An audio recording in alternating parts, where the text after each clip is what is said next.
বিয়ের মণ্ডপে সার্থকের পর্দা ফাঁস করে দিল সুধা। সম্পূর্ণ জানতে হলে দেখতে থাকো। গল্পে শুরুতেই দেখা যায় অশ্মিকে উদ্ধার করেছে সুধা আর তার গোটা টিম। তখনই অশ্মি বলে, তোমরা যদি না থাকতে তাহলে হয়তো আমাকে ওরা প্রাণেই মেরে ফেলতো। তোমাদের জন্যই আমি আজকে বেঁচে আছি। এর মধ্যেই সুধা বলে, অশ্মি এবারে বাকি কাজটা কিন্তু তোমাকে করতে হবে। অশ্মি তখন বলে, তুমি চিন্তা করো না, আমার কাছে সমস্ত প্রমাণ আছে। ওই সার্থক চ্যাটার্জি যা যা অন্যায় করেছে তার শাস্তি ও পাবেই পাবে। তুমি চিন্তা করো না, এটা যে আমি এদিকটা দেখে নিচ্ছি, তুমি অন্য সাইডটা বরং দেখতে থাকো। এর মধ্যেই জ্যোৎস্না তখন বলে, ভাই তোরা আমাদের সাথে ফিরবি তো?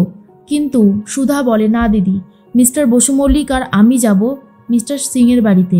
সেখান থেকে কিছু প্রমাণ জোগাড় করে আনতে হবে। তোমরা ততক্ষণে এই দিকটা সামলাও, আমি বরং ওই দিকটা সামলাই। জ্যোৎস্না বলে, ঠিক আছে, যা করবে সাবধানে করবে। একটা কথা মনে রেখো, আমরা সবাই তোমার সাথে আছি। এরপর ঝিনুককে বলে দেয় সুধা ঠিক কি কি করতে হবে। সুধার কথা শুনে ঝিনুক বলে, দিদি তুই কিচ্ছু চিন্তা করিস না, আমি সবটাই খুব ভালোভাবে করে দেব। এর মধ্যেই বিয়ের জায়গাটা এত সুন্দর করে সাজিয়েছে সুধা, যা দেখার পরে সার্থক পুরো হা হয়ে গেছে। চারিদিকে জেলের মতন করে দিয়েছে। আর এইসব দেখার পরেই তখনই তেজের বাবা বলে, এ কি, এটা আবার কীরকম সাজ হয়েছে? সার্থক তো অনেক বেশি রেগে গেছে আর বলে, এই রকম সাজিয়েছে কেন সুধা, আমাকে জানতে হবে। তখন চলে এসেছে ঝিনুক আর এসে বলে, এই দেখো আমার হাতে এটা কি রয়েছে বলো তো। দেখো তোমাকে গ্রেফতার করা হবে না, আমি জাস্ট তোমাকে বলছি। চিরকুট বলে, সত্যি এই জায়গাটা কিন্তু বৌদি খুব সুন্দরভাবে সাজিয়েছে, আমার কিন্তু ভারী পছন্দ হয়েছে। বিক্রমবাবু বলে, আমার বৌমা খুব নিখুঁত কাজ করে, সেই জন্যই ওর কাজ আমার এত ভালো লাগে। তখন আস্তে আস্তে সার্থক বুঝতে পারে তাহলে কি কোনো গন্ডগোল করতে চলেছে। কিন্তু সুধা কোথায়? সুধা, তেজ, ওদের কাউকেই তো আমি দেখতে পাচ্ছি না। ঝিনুক বলে, জামাইবাবুর ভাই কি ভাবছেন বলুন তো এত? আরে বাবা, এত ভাবনা চিন্তা করে কি কোনো লাভ আছে? নেই তো। তাহলে এত ভাববেন না, খামোখা নিজের শরীরকে এত বেশি চিন্তায় ফেলবেন না। তার মধ্যেই সার্থক ভাবে, যা হচ্ছে সেটা খুব একটা ভালো হচ্ছে না, আমাকে দেখতে হবে সুধা কোথায়। এদিকে বাকি লেডি কনস্টেবলদের অশ্মি বুঝিয়ে দেয় কি করতে হবে আর বলে, তোমরা বুঝতে পেরেছো তো? যা যা বললাম, ওই সার্থক চ্যাটার্জিকে কিন্তু ছাড়লে চলবে না। এদিকে তুহিনা দেখে নেয় বাড়ির সামনে রয়েছে অনেক পুলিশ।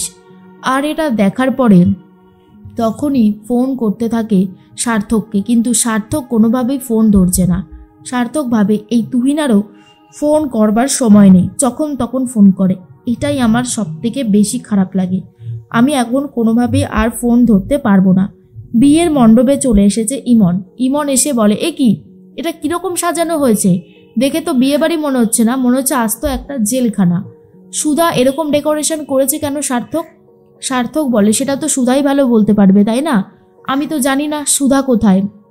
ঝিনুক বলে, দিদি তো এখনো সাজছে, মেয়েদের সাজ বলে কথা, এত তাড়াতাড়ি কি আর কমপ্লিট হয় জামাইবাবুর ভাই? একটু তো সময় লাগবেই, তাই না? একটু সময় তো দিতেই হবে। কিন্তু মনে মনে একটা কথাই ভাবছিল সার্থক, যেভাবেই হোক না কেন সুধার সাথে গিয়ে কথা বলবে। এদিকে চলে এসেছে ঘরে। তখনই জিজ্ঞেস করতে থাকে, এখনো সাজগোজ হয়নি সুধা? সুধা তখন বলে, না, আর একটু সময় লাগবে। আসলে সুধা তো নেই। সুধার জায়গায় রয়েছে সমুদ্র। সমুদ্রকে বসিয়ে রেখেছিল জ্যোৎস্না আর সাজিয়ে দিচ্ছিল। একটা টেপ রেকর্ডার ছিল যেখানে সুধা আগে থেকেই কিছু কথা সেট করে দিয়ে গেছিল। সার্থক আসতেই সেই রেকর্ডারটা অন করে দিয়েছে জ্যোৎস্না। আর সার্থক বুঝতেও পারেনি যে কথা বলছে সুধা কিন্তু নেই এখানে। এরপরেই সার্থক বলে, ঠিক আছে আমি পরে আসছি, তোমার জন্য অপেক্ষা করছি, বলেই ঘর থেকে বেরিয়ে যায়। জ্যোৎস্না বলে, বোকা অনিকেত কিছু বুঝতেই পারলো না। সত্যি সুধার মাথায় কিন্তু বুদ্ধি আছে, যেভাবে পুরোটা সেট করে গেছে কারোর বোঝার সাধ্য নেই যে সুধাই এখানে উপস্থিত নেই। এদিকে তেজ আর সুধা দুজন মিলে কথা বলতে বলতে যাচ্ছে। সুধা বলে, মিস্টার বসু মল্লিক যেভাবেই হোক না কেন আসল সত্যিটা কিন্তু আমাদেরকে খুঁজে বার করতে হবে।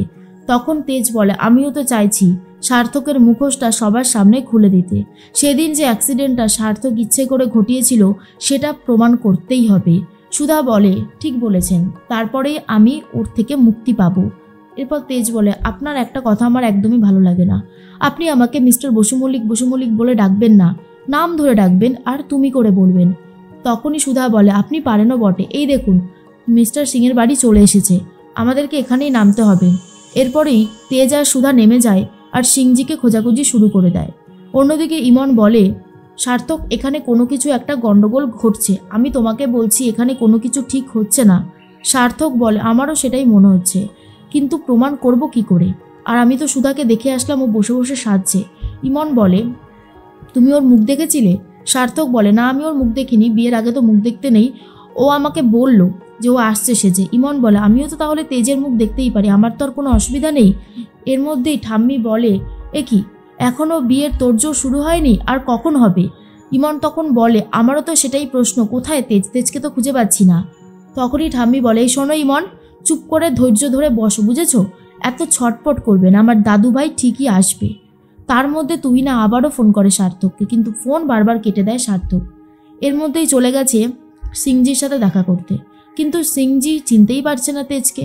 তেজ তখন বলে, আপনি তো আমার সাথে দেখা করতে আসেননি, অন্য একজন ছিল। সুধা বলে, তার মানে বুঝতে পারলেন তো মিস্টার বসু মল্লিক, এটাও সার্থকের আরও একটা নোংরা প্ল্যান। তেজ তো শুনেই অবাক হয়ে যায় আর বলে, এবার কি হবে? সুধা বলে, আর একটা মাত্র রাস্তাই খোলা আছে, ক্লিনিক থেকে সার্থকের সমস্ত রিপোর্টগুলো নিয়ে আসতে হবে, তাহলেই প্রমাণ হয়ে যাবে সবটা। তেজ বলে, চলুন, আমিও আপনার সাথে যাব। কিন্তু সুধা বলে, বিয়ের মণ্ডপে আপনাকে খুঁজে না পেলে সবাই সন্দেহ করবে, সেটা খুব একটা ভালো হবে না, আপনি যান, আমি এদিকটা দেখে নিচ্ছি।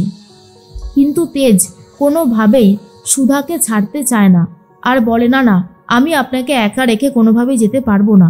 তেজ বলে, চলুন, আপনি আমার সাথে চলুন। সুধা তেজকে তাড়াতাড়ি করে যেতে বলে আর বলে, আমি ঠিক সময় পৌঁছে যাব। এর মধ্যে সুধা তার কাজ শুরু করছে। আর অন্যদিকে ইমন বলে, তেজ কোথায়? তেজকে আমি এখনো দেখতে পর্যন্ত পারলাম না। তেজ বলে, এই তো আমি চলে এসেছি। আমি যখন কোনো দায়িত্ব নিই তখন সেই দায়িত্বটা ভালোভাবেই পালন করার চেষ্টা করি, বুঝেছো ইমন? আমাকে তুমি কোনোভাবেই দোষী সাব্যস্ত করতে পারবে না। এর মধ্যেই জ্যোৎস্না বলে, সুধা এখনো আসেনি? সুধার জন্য কিন্তু খুব চিন্তা হচ্ছে, ও যদি সময় আসতে না পারে তাহলে অনেক বড় বিপদ ঘটে যাবে। এদিকে ক্লিনিক থেকে ফোন করেছে তুহিনাকে আর বলে, সার্থক চ্যাটার্জির সমস্ত রিপোর্টগুলো সুধাময়ী নিয়ে চলে গেল। তুহিনা এটা শোনার পর তো ভয় পেয়ে যায় আর বলে, সর্বনাশ, তাহলে তো সার্থক ফেসে যাবে, আমাকেই যে করে হোক কিছু একটা করতে হবে। সুধা যখন দাঁড়িয়েছিল, পেছন থেকে এসে সুধার মাথায় আঘাত করে তুহিনা। সুধা তো রীতিমতো ব্যথায় ছটপট করতে থাকে, কিন্তু ভাবে, মিস্টার বসু মল্লিককে যখন কথা দিয়েছি আমি ঠিক এই ডকুমেন্টসগুলো বিয়ের মণ্ডপে নিয়ে যাবই, কেউ আমাকে আটকাতে পারবে না। অমলদা গাড়ি নিয়ে এসেছে। সুধা তাড়াতাড়ি করে গাড়িতে উঠে পড়ে। অমলদা গাড়ি চালিয়ে নিয়ে পৌঁছে যায় বিয়ের মণ্ডপে। এরপর সুধা গিয়ে সবার সামনে সার্থকের ব্যাপারে সমস্ত সত্যিটা ফাঁস করে দিচ্ছে, যা শোনার পরে ইমনও বুঝতে পারে তার আর তেজকে বিয়ে করা হবে না।